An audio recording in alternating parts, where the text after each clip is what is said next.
All right, so I posted this Immortal video last night, and I was just running around inside the master difficulty of the new climax mission, and it's a good build for like being a backup. You're not going to be the main damage guy, but you can do some decent damage with this build the way I've got it set up. And so, what's the basics of it are this: it's going to be survivalist spec because you get the extra damage protection from elites. And then I'm using a rock and roll max to 30 with rate of fire on it, and then a Lexington max to 30 with obviously the streamline on it, increased weapon damage by 42% when no skills are on cooldown. So if you don't have your shield out, you're not being revived. Your skills will not be on cooldown, so you get extra 42% weapon damage. And then I'm using the busy little bee because as I'm popping people with it, I'm getting that 10 stack or whatever. So I'm building weapon damage there. As soon as I switch to another weapon, I'm going to be kicking ass with it for just a few seconds.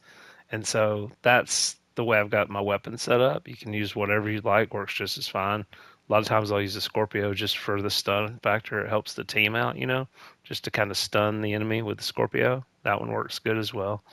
As far as the mask, you're going to use the Catharsis mask. I have mine maxed out with a 13% protection from elites mod on it. You're going to use, and well, let's go back to the mask for a minute.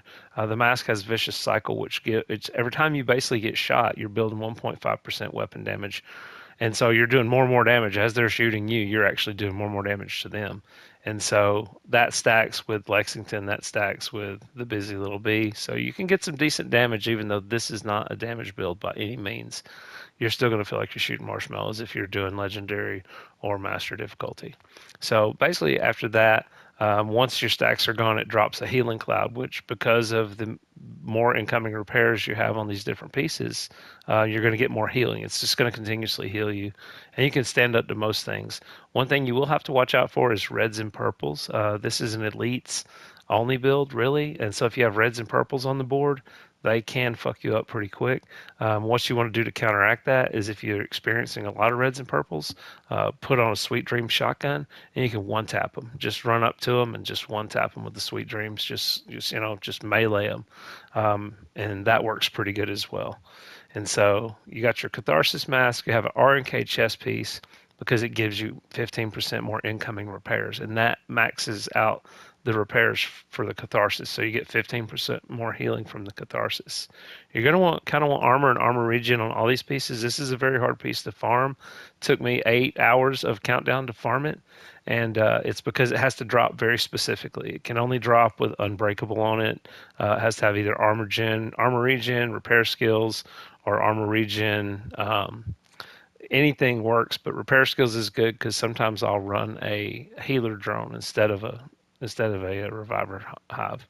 So that bumps that up. But you're going to want Unbreakable. You want that RNK chest piece. You got to have that. And then I'm using also on that piece it has a 13% protection from Elites mod. You're going to want to put as much PFE as you can. If you can't get 13s, get 12s. If you can't get 12s, get 11s. You're going to want as much as you can. All right, and so in this is the improvised holster. I'm using improvised knee pads and improvised gloves. So you can make all those at the crafting bench. You're going to want to get them with like explosive resistance, armor regen, or hazard protection, armor regen. And, it's good if you can re-roll them so you can tweak them out to whatever you're doing. So I've got the improvised holster. You see how that's set up, 13% protection from elites. I've got the improvised knee pads, 13% protection from elites. The improvised gloves, 13% protection from elites. Hazard Pro, armor regen, explosive resistance is a really good one in legendaries. That's a good thing to have. And then the backpack is a Bellstone Armory. It's 1% armor regen, just gives you a little bit more armor regen. And then again, I've got explosive resistance, armor regen, 13% 13% protection from elites, and then also adrenaline rush is going to be your talent. It just stacks on armor. The more enemies around you, the better.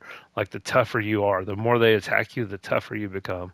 And so it really works out well. You combine it with everything else, and you can pretty much just walk around unhindered. I use the bulwark shield just because it takes the most damage. I've got mine pushed up to 30, and then I use a reviver hive most times. A little trick is if you want to run I'll show you. If you want to run the card custom, it's got an extra skill tier. So if you run the card custom, you can, if you think you're going to go down, you can pull your pistol out and it gives you an extra charge on your Reviver Hive because it's the +1 skill tier. So that's a little trick you can use too if your Reviver Hive is, you're worried about going down and not having a charge. You can pull that out and it'll charge it. So anyhow, that's basically the build. And I know that was a lot of information, but you can look at it here. And like I said, you can tweak it to your own needs. You'll notice I've got like all my weapons pushed to 30, and I've got all the pieces in this armor set pushed to 27 right now. I'm working on pushing them all to 30, but I haven't had time to farm exotics like I've had, in the past. So it's going to take me a minute, but it's pretty respectable so far. It's probably one of the toughest builds in the whole game. So I hope you guys find use in it and enjoy it. And I appreciate you listening to me ramble. And thanks again.